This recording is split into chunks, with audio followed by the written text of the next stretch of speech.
The year is 1347. The small, isolated village of Oakhaven, nestled deep within the shadowed woods, had always known hardship, but this was different.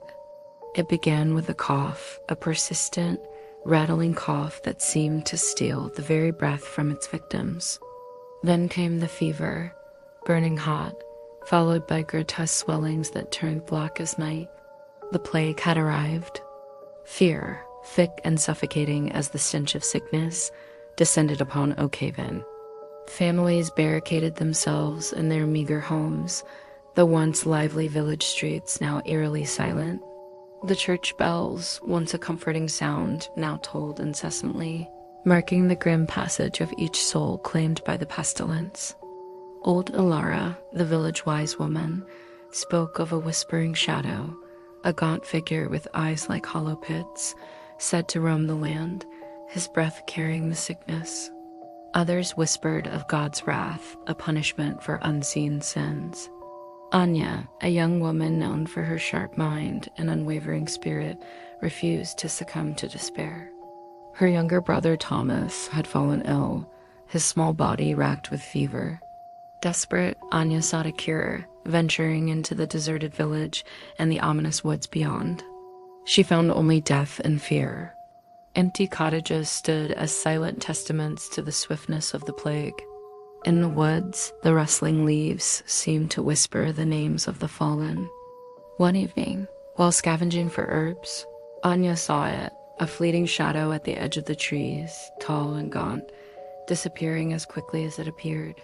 Was it the whispering shadow of legend, or was her grief and fear playing tricks on her eyes? Driven by a desperate hope, Anya discovered an old, forgotten text in the abandoned church. It spoke not of a supernatural entity, but of contaminated well water, a breeding ground for sickness. The whispering shadow, she realized, was likely the fevered imaginings of a terrified populace. But the villagers, gripped by fear and superstition, were reluctant to believe her. They pointed to the increasing death toll, the chilling atmosphere that permeated the village, as proof of the shadow's existence. Anya knew she had to act fast.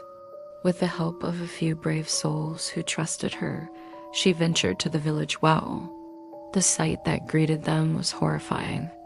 The water was murky, foul-smelling, and teeming with unseen life. As they worked to purify the well, a figure emerged from the mist that often clung to the low-lying areas near the woods. It was Father Michael, the village priest, his eyes wild with fever, his body covered in the telltale signs of the plague. In his delirious state, he mumbled about divine retribution and the whispering shadow. The villagers, already on edge, erupted in fear. They saw Father Michael, a figure of authority now afflicted and seemingly confirming the legend. Panic threatened to overwhelm them. Anya stood her ground. With a strength born of desperation, she spoke to the terrified villagers, explaining her findings, her voice ringing with conviction. She showed them the contaminated water, the source of their suffering. It was a slow, arduous process, but gradually, doubt began to creep into their fear. They started to help Anya and her allies purify the well. Days turned into nights as they toiled, the fate of Oakhaven hanging in the balance. Finally, the well was cleansed. Slowly, miraculously, the tide began to turn. The number of new cases dwindled, and some of the sick even began to recover. The whispering shadow faded back into the realm of folklore, replaced by the tangible relief of survival. But Oakhaven would never be the same. The plague had left deep scars, a chilling reminder of the darkness that had descended upon them. And Anya, the young woman who dared to challenge superstition and seek the truth, became a symbol of resilience in a village forever marked by the whispers of death.